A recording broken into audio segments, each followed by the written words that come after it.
16, 17. Ooh. Watching this on TV. We are live. Thank you. We've all shared a very difficult moment. I'm not going to comment at all on the status of the emergency, but I am going to ask Officer Romano from the Sheriff's Department to give us some comments, please. Come to the mic. Of course. Get on the mic.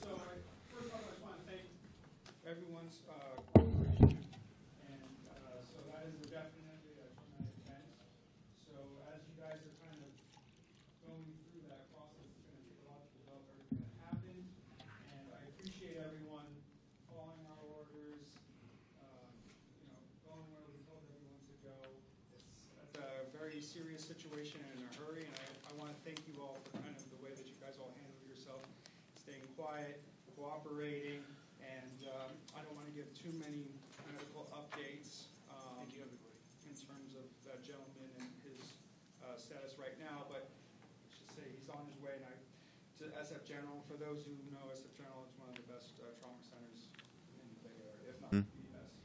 So that's getting the help that he needs right now. So I just want to thank you guys. Again, as a dramatic event, and kind of necessarily go through a range of emotions when you go through something like that. But I just personally want to thank you guys for being so cooperative to us, the medical staff, the fire department, and paramedics, and then for you guys as well for staying so calm. So, Thank you. Thank you. Thank you. Thank you.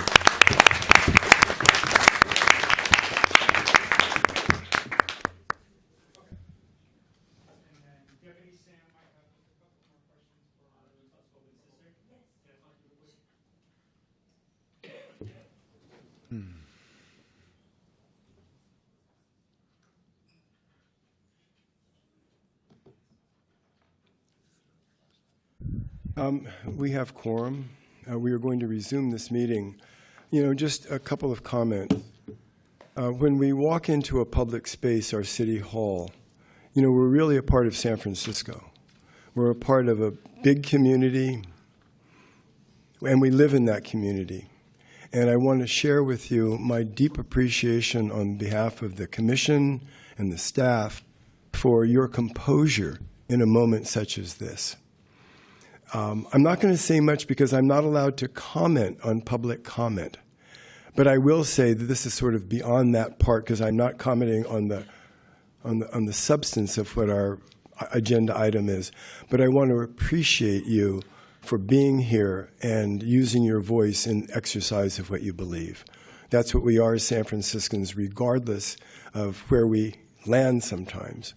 And so why doesn't everybody just take kind of a big, deep breath? You know, those who are standing, would you wiggle your knees so that we know that you've got some oxygen in them? Keep them bent. Yeah, keep them bent.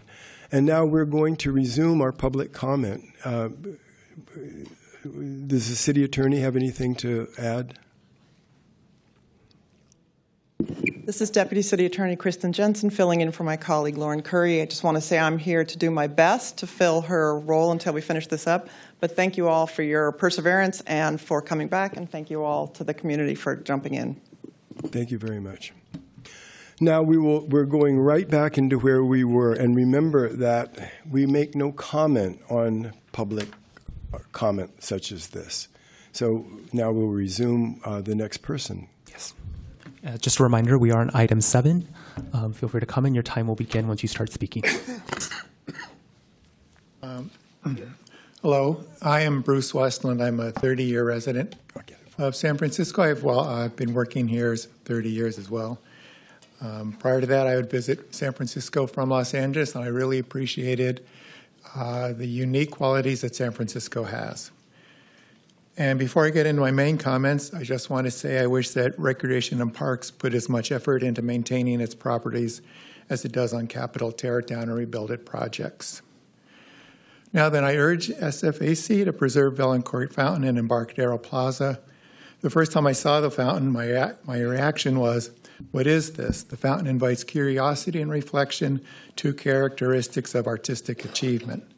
When it is operational, the fountain engages the viewers who are children, teens, and adults It's a unique piece of art and does not need the physical connection to the freeway to be appreciated by visitors. On a personal note, I enjoyed many work breaks at the plaza. The fountain was a respite from work stressors, and I admired Vaillancourt's work. San Francisco is recognizing the value of public art to reinvigorate downtown and the city as a whole. The fountain is an established notable artwork, and it is counterproductive to remove it. San Francisco does not need another cookie-cutter paved-over plaza, which will not often be used. We must maintain our art collection, and this includes restoring Vaillancourt Fountain. Thank you. Thank you. Next public comment.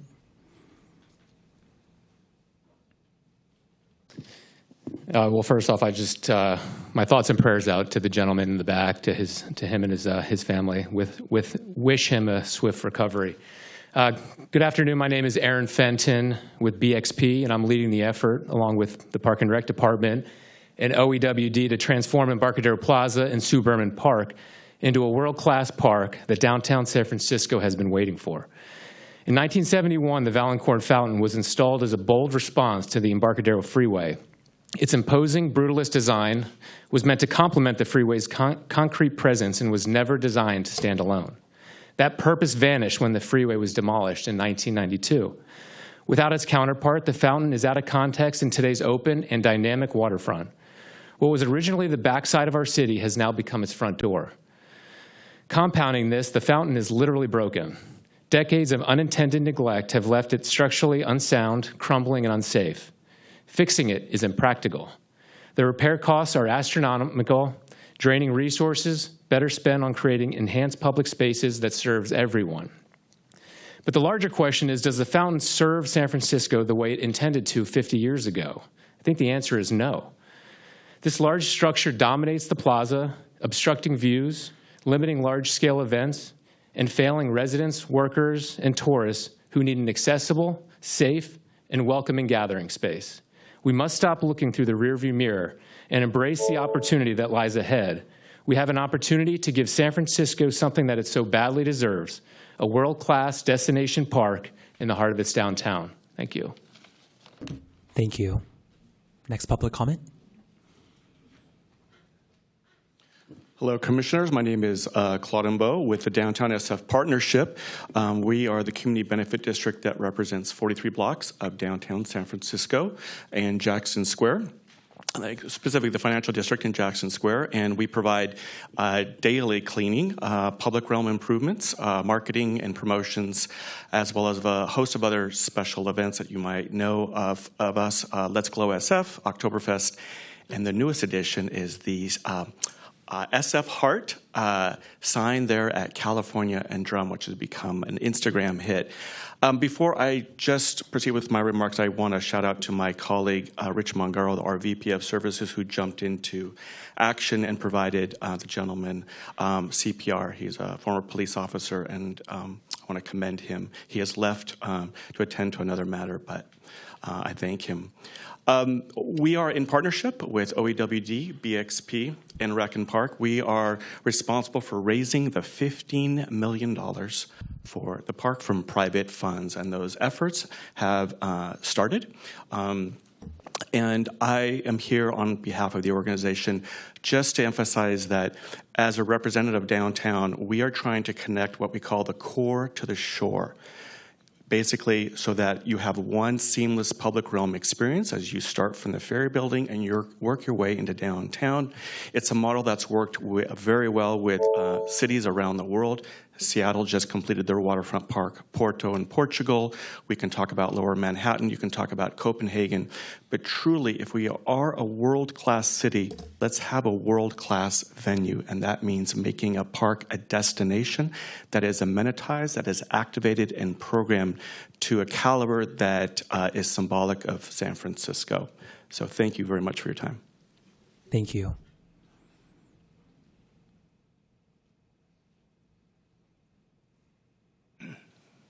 Howard Wong. I'm a retired architect and a native of North Beach in San Francisco. So like many people, my appreciation of the Vaillancourt Fountain has evolved. So growing up around it, seeing it built, and working in the ferry building for a while, and being part of port committees, I find the Vaillancourt found pretty unique. I think it's safe to say it's probably one of a kind in the world. And also, as an architect, there's no really debate. It can be a great fountain there, and it also can be a great space and park. The two are not exclusive. They're possibly mutually beneficial. As an architect for the city of San Francisco, I oversaw the renovation of the Conservatory of Flowers. At that time, Recreation and Park, the owner, some of them had a very strong inclination to demolish the Conservatory of Flowers because it was difficult to maintain the wood. They said maintenance was difficult. It wasn't cost effective. But many professionals in our team, we felt it was important to do due diligence and study all the options. So we did studies of wood, ventilation, and found that by ventilating the building, the wood could be restored, the building could remain a landmark, and today we have a wood conservatory of flowers. The Vaillancourt found, as an architect, I have worked on structural concrete repairs. It's possible to repair concrete, to coat it. Water systems are new. There are a whole generation of new ways of creating spray, for instance. Your time is up. Thank you. Thank you. Next public comment.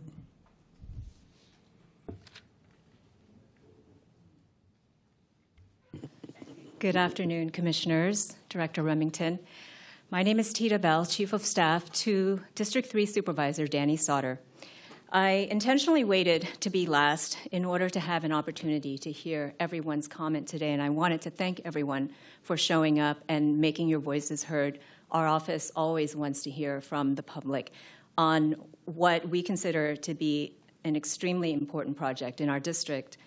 The supervisor's perspective has already been shared with you through a letter submitted a couple weeks ago, but I just wanted to touch on a few points that have been raised, I think, by everyone who has previously spoken. Support for the project.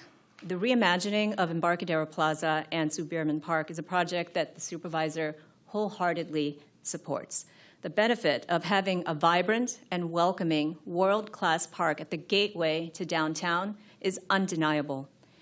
Writing a new chapter for this public realm has called into question the future of the Vaillancourt fountain.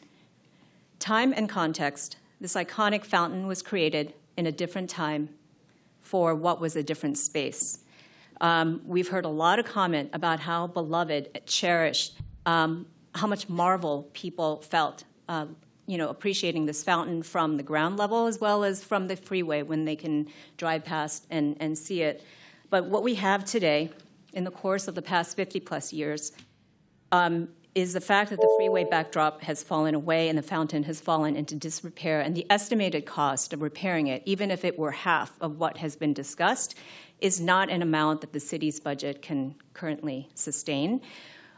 We urge you to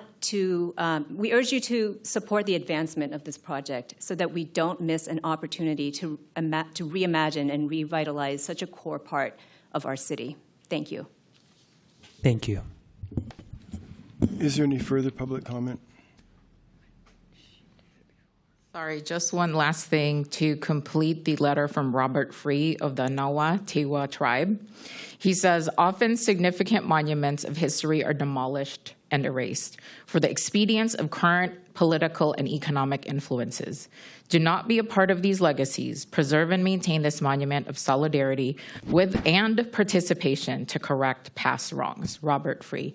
And then Ms. Yoda mentioned, give us time, right? What does that mean? Give us time for people who actually care about this piece of art to develop a plan, to fundraise, to do something with the community, to outreach. We haven't even had time to do that because we're being railroaded by this corporation. By the way, you guys have 3 other fountains in the Embarcadero Plaza that has been completely neglected. And you could subsidize rents for small business owners, but they're not going to do that. They want a world-class destination. It's already a world-class destination. It's an iconic destination. Thank you. Thank you. Thank you. Is there any further public comment? Seeing none, I would like for Attorney Jenkins just to help us to understand the context of where we are. Thank you, President. This is Kristen Jensen again from the City Attorney's Office, and I'm sure my colleague Lauren Curry would have liked to remind you this is not an action item today. The purpose of today's hearing was to open the conversation to start providing information to the Commission. To the extent you have specific legal questions, you can reach out to Lauren, and she can discuss them with you one-on-one. There will no doubt be another opportunity at which this Commission hears about the fountain in the context of a decision-making item. But today's purpose was just to start the conversation and to begin presenting the information that Rec Park has gathered over the last few months. But if you have any questions that I can answer, I'd be happy to do that. Seeing none, thank you very much. Seeing no further public comment, that item is closed. And now we move to the final agenda item, number 8, which is new business and announcements. Are there any new business and announcements by members of the Commission